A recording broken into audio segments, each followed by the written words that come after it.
Local programming on KRWG Public Media made possible in part by viewers like you. Thank you. This is KRWG Public Media, TV, radio, online. News that matters. Now, across the Mesilla Valley and the borderland, the stories that shape our community.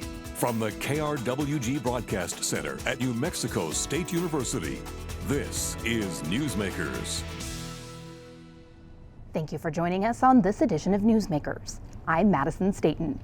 Today we're sitting down with the two newest Las Cruces City Councilors to better understand what they hope to accomplish in their first terms.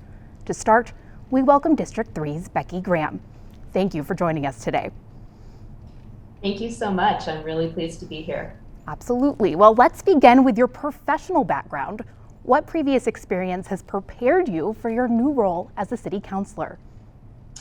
So I have a pretty varied educational background. I have a bachelor's in psychology, a master's in anthropology, and a PhD in English, those last two degrees from right here at NMSU. I've spent most of my professional career since graduating at Arrowhead Center at New Mexico State. I started as a grad assistant and then became a staff member. And there I conduct research and develop programs to support sustainable economic development. And a lot of that right now is focused on fostering entrepreneurship among traditionally underserved groups like women and folks living in rural communities. Basically anything we can do to make entrepreneurship and the social mobility associated with that more accessible to anyone who's interested. Absolutely. Well, I know that fostering greater economic development is a huge priority for you. You talked about it when you were campaigning for your seat. How are you going to use your new role as a city councilor to continue to advocate for this? Yeah, and economic development, it's so multifaceted. There are so many moving parts, but city government obviously has a crucial role to play. And I think a critical step to improving the economy is building from the ground up. And that's why I've been so happy to see the recent moves in the city of Las Cruces to increase nearly all employees to a $15 an hour minimum wage, and also addressing wage bumps to prevent compression among the pay grades.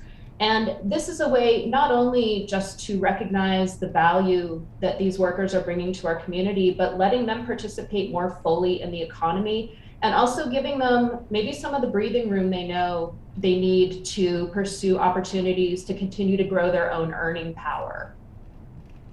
So that's wonderful. So to pivot a little bit, what infrastructure projects do you feel need to be priorities for the city in your new role? Yeah, I have been a resident here in District 3 for about 15 years. And I think one of the most important things that I'm seeing grow in the city and that I want to continue is our move toward more multimodal active transportation. I think a lot of people have been responding positively to the GO Bond projects that are helping to fund upgrades and expansions of our multi-use paths. And I'm also really interested in seeing how embracing the complete streets movement keeps going. So again, a broad philosophy to make streets accessible, not just for vehicles, single passenger cars, but also people using public transit, using bikes, walking, other kind of mobility devices. So I'm really excited to see how we're broadening the way we can get from place to place here in our city. I think another big one for me personally and for everyone, our parks and recreation improvements are really incredible. Here in District 3, the Unidad Park rehab is underway. So I think it's a really iconic place, the big wooden playground on Hadley. And what I think is so great to see is that we're keeping with this historic, iconic place, but also moving forward, making it a little safer, more accessible. And it's just so great to see, maybe people who played there as a kid get to take their own children to the same place. That's wonderful. So the City Council is expected to soon review an internal audit concerning the allocation of nonprofit American Rescue Plan Act funding. do you have any concerns regarding the initial process? So I think, to call COVID unprecedented is basically a cliche at this point, but we really can't overstate how much we all had to learn how to deal with new problems and think on our feet. And I think the ARPA funding and the process that's been ongoing is a prime example of that collective learning curve. So I'm really grateful that my current and previous colleagues on the city council chose to just kind of hit pause on that process for a moment, because obviously we need the chance to understand fully what's going on to make sure everything is distributed fairly. But at the same time, we need to act expediently. We know that the organizations who are waiting on these funds do critical work for people in our town, in our city every day.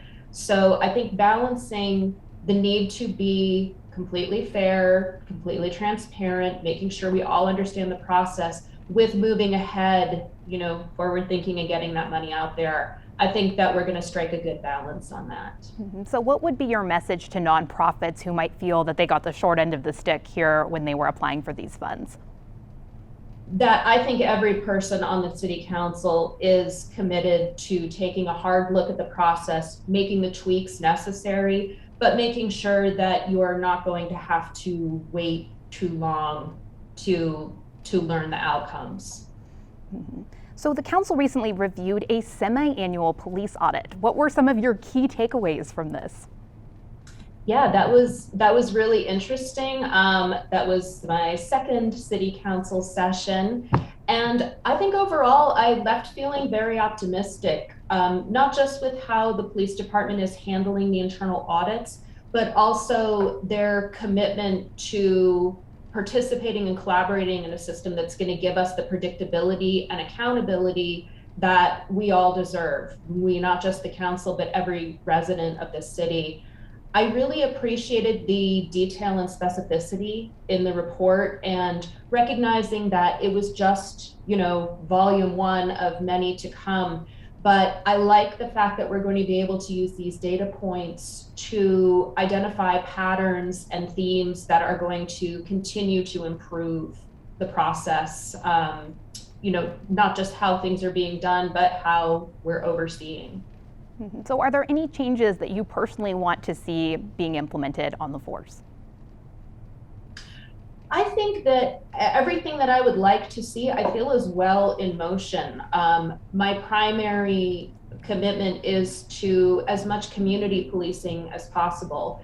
And I think that we're seeing those trends go in a really great way.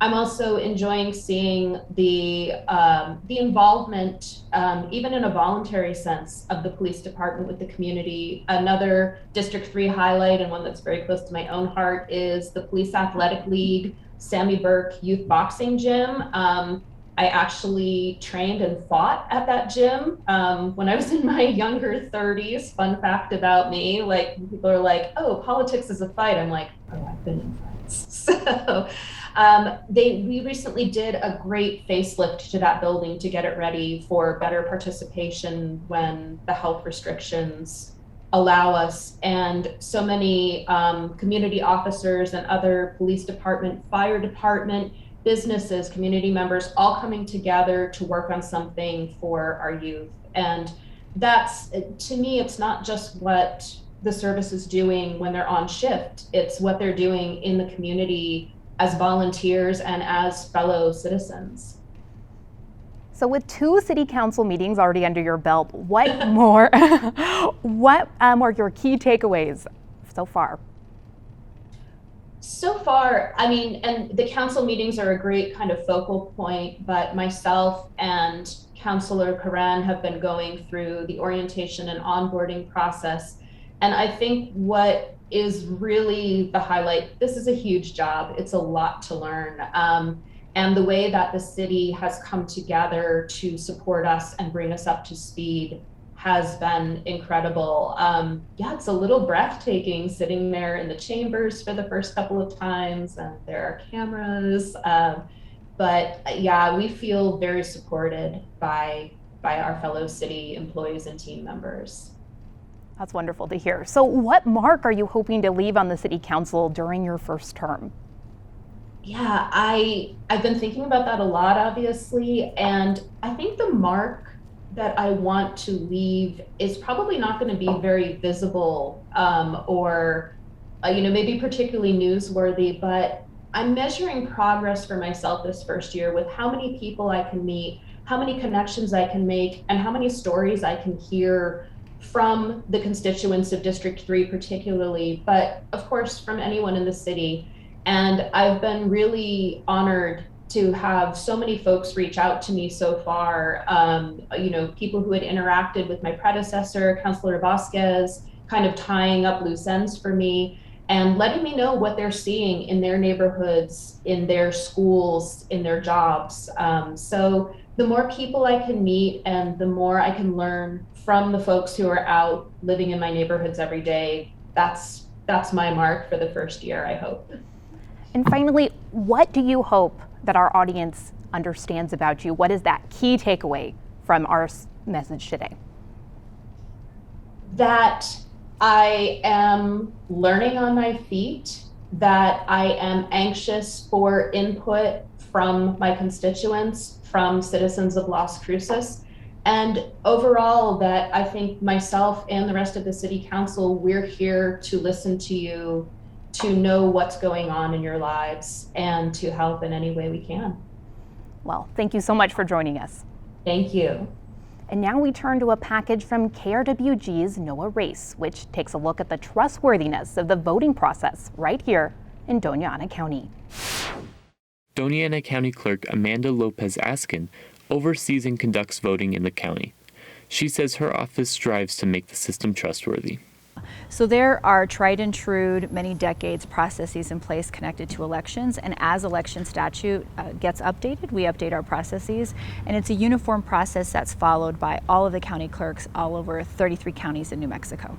These statutes also include rules and regulations on how to handle and count ballots to minimize the risk of fraud or tampering to ensure trust with the public. We always have a clear chain of custody, obviously, for absentee ballots. We are fortunate in New Mexico law to have a lot of checks and balances, and one of the things that is really important is that we have community members work as election officials. So they staff and monitor and secure all of our voting locations. They are trained to do so, and they are generally, because law does require it, they are made up of different party affiliations to have that transparency and accountability on site. However, voting security is not the only issue on voters' minds. Isaiah Torres, president of the College Democrats, says that mail-in voting, along with absentee voting, should continue to lead to higher voter turnout and better voter accessibility. I just think that's something that should be more utilized in the future, because I think that voting should be accessible for everyone. I think everyone has the right to vote and should vote. So I think if we make it more easier for people at a local stage to vote for our local politicians and stuff like that, I think it's for the better. The campus Republicans denied the request for an interview. There are always great community programs that are available. Clerk Lopez-Askin says ride-sharing apps, public transportation, and additional voting locations can also help voters arrive to the polls. I think Uber and Lyft, et cetera, the city of Las Cruces, I know, has historically offered free bus rides. So I think if you have access to the internet, you're able to kind of look for somebody to pick you up. You're able to do so. The great thing about our county and the counties across New Mexico, most of them, is we have voting convenience centers, so you can vote in any location regardless of where you live. Other challenges may arise during elections. When many candidates are running for a local office, a runoff is sometimes required for a winner to be announced, and runoff elections often have low voter turnout and may add additional costs to taxpayers. To combat these effects, Las Cruces, the largest city in Doña Ana County, has implemented ranked choice voting. It allows voters to rank their candidates in order of preference, and if the candidate that, and at that point, if there's no percentage, after that first ranking, if there's no 50% plus 1 percentage, then the lowest candidate drops out, and then those votes are allocated in the next runoff race, which would then be to voters that they've showed some confidence behind. And so that continues until there is a 50% plus 1 majority putting basically the voters' mandate of who they decide to win. While this style of voting is still quite new across the United States, Isaiah Torres says he likes the change. It gives an opportunity for some people saying, well, maybe I like this person a lot more, but maybe I could kind of see eye to eye with this other individual as well. Kind of leveling out the playing field, so it's just not like I'm solely voting for this person. Like if it was for me personally, I think with the Democratic presidential race to who's going to be our candidate, I think that would have been more beneficial for us because we share the same values, but people want to implement them in different ways. As conversations around voting continue, election officials say they are constantly keeping up with a changing environment to make sure that voting is trustworthy and secure. For KRWG Public Media, I'm Noah Race. We are now joined by District 5's representative on the Las Cruces City Council, Becki Corran. Thank you for coming on the program today. Thank you so much for having me. Of course. So how has your professional experience helped to prepare you for your new role as a Las Cruces City Councilor? Thank you. Thank you for the question. And it's hard to say what can prepare you really for this new world. But I would say, I've spent a lot of years working as a public health professional and as a public health faculty member. And in that space, I've learned that collaboration and figuring things out together really in public health, we've solved all the easy problems, right? There are only hard problems left, like solving issues like cancer and heart disease. And so I think from a public health perspective, figuring out the hard problems and thinking about those and the human factors that go into it has been really helpful in helping me step into the city council thing and realizing there are big things that we have to tackle and big things that we need to think about. And I think bringing a public health perspective, trying to see the big picture and understand how humans interact with our communities and with our environment, that has really helped inform me as I've come into this position. So you were replacing Gil Sorg, who historically advocated vocally on the city council for sustainability improvements. Where do you personally stand on encouraging just widespread sustainability efforts? I think I would like to model my advocacy in a lot of ways like Gil. He really led the path on thinking about electrification, in particular, thinking about how our city might increase things like ridership on public transit and reducing our reliance on fossil fuels. And I really hope to parallel that and then think about expansive ways to sort of look toward the future in those areas. And I know that the city has already done things like starting to electrify the buses that folks go on. A lot of the planning that's in the climate action plan is about increasing walkability, increasing sustainability in neighborhoods, reducing the temperature in certain parts of town where there might be less foliage so people can be more comfortable in those spaces. And so I think thinking about sustainability and all of the practical ways that affects us, our air quality, as we've seen with COVID, that can really cause health disparities in terms of what's happening. And that relates directly to sort of what kind of sustainability efforts we make, how we reduce cars on the road, how we maximize our efficiency in terms of how we move about the city. So I think I really hope to follow in Gil's footsteps in a lot of ways, and also think really toward the future of what Las Cruces can look like, because we have to, really.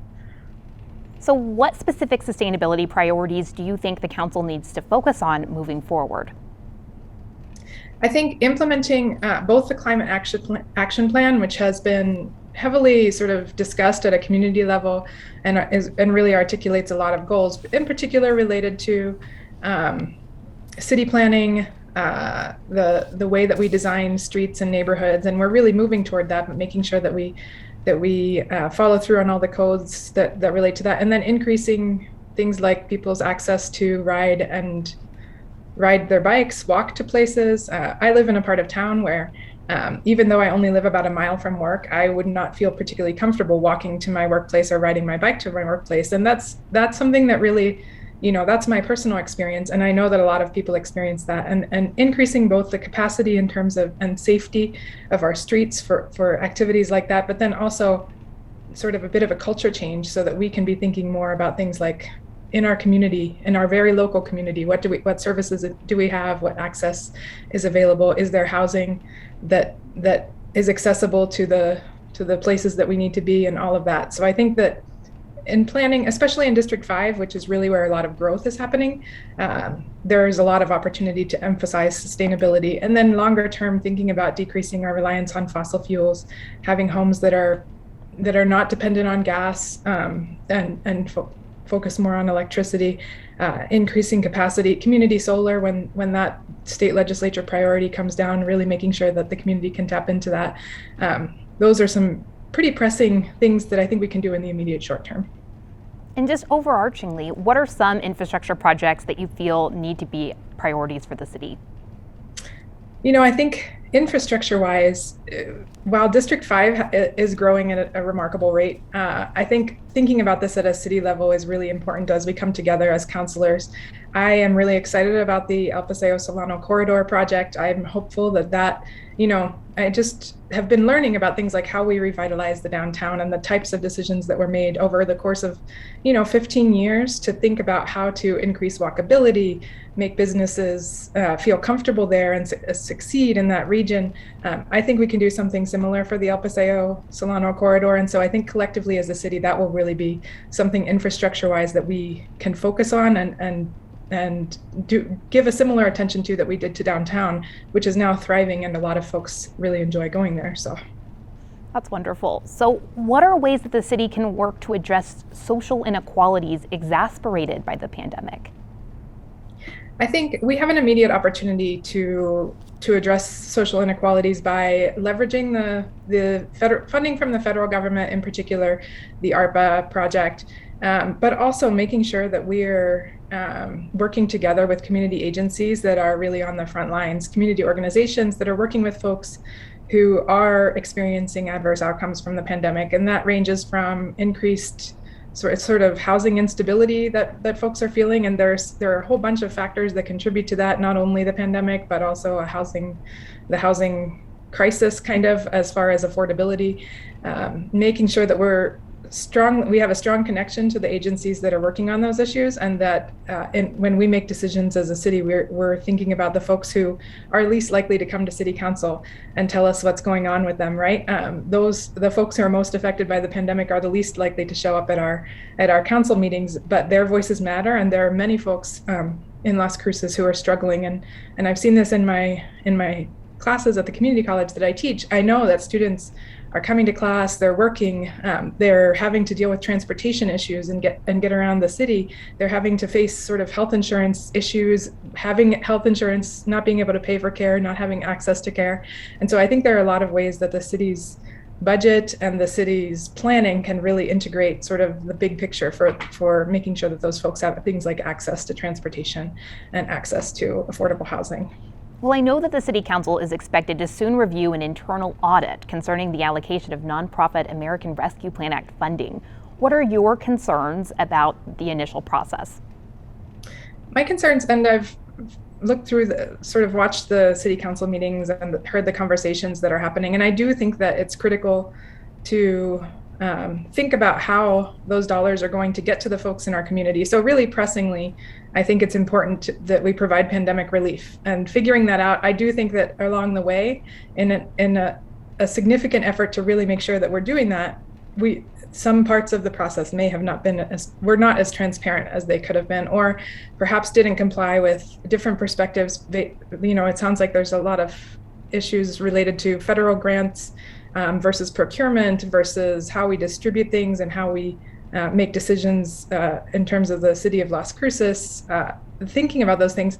And I know I've worked on a number of federal grants that were rejected. I've worked on successful grants and unsuccessful grants, and many of them were rejected for very minute technicalities. So I know that the process is really complicated, and the folks who are working on it really are committed to making sure that the agencies in the community have access to the funds they need to do pandemic relief. But I do think there's an opportunity for us to inject a little bit of additional transparency in that process, and making sure that the community agencies that are part of the process know where they stand for sure. Mm-hmm. Well, I know that the council just recently reviewed a semi-annual police audit. What were your key takeaways from that? First, I'm really proud that the city of Las Cruces is venturing into the police audit. I think we're a leader in New Mexico. New Mexico was not on any great lists as far as police, in particular, police injury and death at the hands of law enforcement officers as a state. And so I think within New Mexico, Las Cruces is really taking the lead in implementing the audit and using evidence-based practices across the board. I know that the chief is really focused on evolving with the types of technology that we have. And so from the audit, I thought it was really interesting that there were both new challenges that we face related to things like how do we account for body-worn cameras and make sure that we're using them properly in the best ways that we can. And so that's something that's new, right? Many police departments don't even use body-worn cameras. So I think that the adaptability of our police department is remarkable, and I can see that they're evolving. But then I also think about how bureaucracy can create sort of pain points in our world. So one of the things that was highlighted in the audit was a piece of paper that people fill in that had language that was clearly problematic by everyone's standards and wasn't even reflecting the practices. It's really only when we look at ourselves really carefully can we see kind of things that we might have been doing all along and never thinking about. So I think it's really great to have an external entity come in and say, hey, what's going on with this? And just check us, because sometimes we're just caught up in filling out forms. Sometimes we don't think about what they really say and how much meaning that can have to the folks who might be trying to, in this case, file a complaint. So I think that external injection of reflective opportunities is really powerful. And so I'm proud of how the police department has been working with the auditors and thinking about their own processes to make changes. And finally, with our last little bit of time, what mark are you hoping to leave on the City Council during your first term? Well, there are a lot of things happening, and I think collectively we have the opportunity to implement things like Elevate Las Cruces and make sure that we're really centering developments that help people succeed and growth that is better for all, right? And but more specifically, I have been working with the animal advocacy community for my entire time here. I fostered over 70 cats and dogs and kittens. And so I really hope to, in particular, I will serve on the Animal Services Board. I really hope to work together with them to achieve our no-kill status. And that's something that we've been working on for a long time. And I look forward to the opportunity to participate in that way with that. Well, thank you for joining us today. I so appreciate having you on the program. Thank you. Thank you so much for having me. Well, that's our time for now. Join us this week on KRWG Radio every weekday. It's Morning Edition 5 to 9, Fresh Air at 11, followed by Here and Now, noon to 2, and All Things Considered 4 to 7. KRWG News is always online at krwg.org, and we'd love to hear from you. Email us with story ideas and video submissions. The address is feedback@nmsu.edu. For all of us at KRWG News, I'm Madison Staten. Have a great week. We'll see you next time on Newsmakers.